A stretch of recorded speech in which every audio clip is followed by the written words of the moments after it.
بسم اللہ الرحمن الرحیم۔ امام زین العابدین علیہ السلام شدید پریشانی کے وقت یہ دعا پڑھا کرتے تھے جو انسان کو مصیبت اور پریشانی میں اللہ سے مدد اور رحم و کرم کی التجا کا طریقہ سکھاتی ہے۔ بسم اللہ الرحمن الرحیم۔ اے اللہ، مشکلات میں تجھی کو پکارا جاتا ہے اور بلاؤں میں گھر جائیں تو بلاؤں سے تیری ہی پناہ مانگی جاتی ہے۔ تیرے سوا کوئی مصیبت کو ٹال نہیں سکتا۔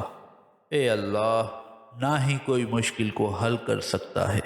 اے میرے معبود، مجھ پر ایک ایسی مصیبت پڑ گئی ہے جس کے بوجھ کو اٹھانا میرے لیے مشکل ہے۔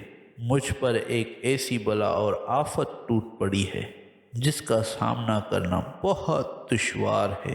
میری قوت برداشت جواب دے چکی ہے۔ اے اللہ، جسے تو دشوار بنا دے اسے کوئی آسان کرنے والا نہیں۔ جس کی طرف تو توجہ نہ کرے کوئی اس کی مدد کرنے والا نہیں۔ اے اللہ، تو محمد و آل محمد علیہ السلام پر رحمت نازل فرما اور اپنے رحم و کرم سے میرے لیے آسانیوں کے دروازے کھول دے۔ اپنی قدرت سے میرے غم کو اور میری پریشانی کو دور کر دے۔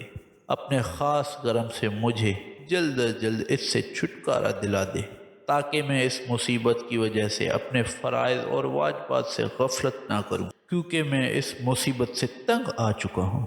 اس سنگین بلا سے مجھے تو ہی نکال سکتا ہے، چاہے میں تیری طرف سے اس کا مستحق نہ قرار پاؤں، لیکن تو پھر بھی مجھ پر کرم فرما۔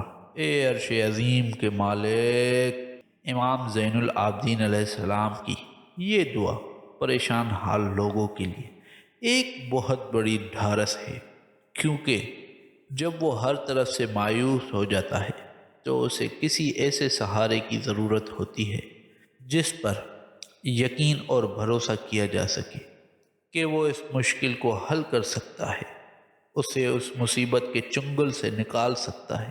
جیسا کہ امیر المومنین علیہ السلام فرماتے ہیں کہ جب بے چینی حد سے بڑھ جائے تو پھر اللہ ہی سکون کا مرکز ہوتا ہے۔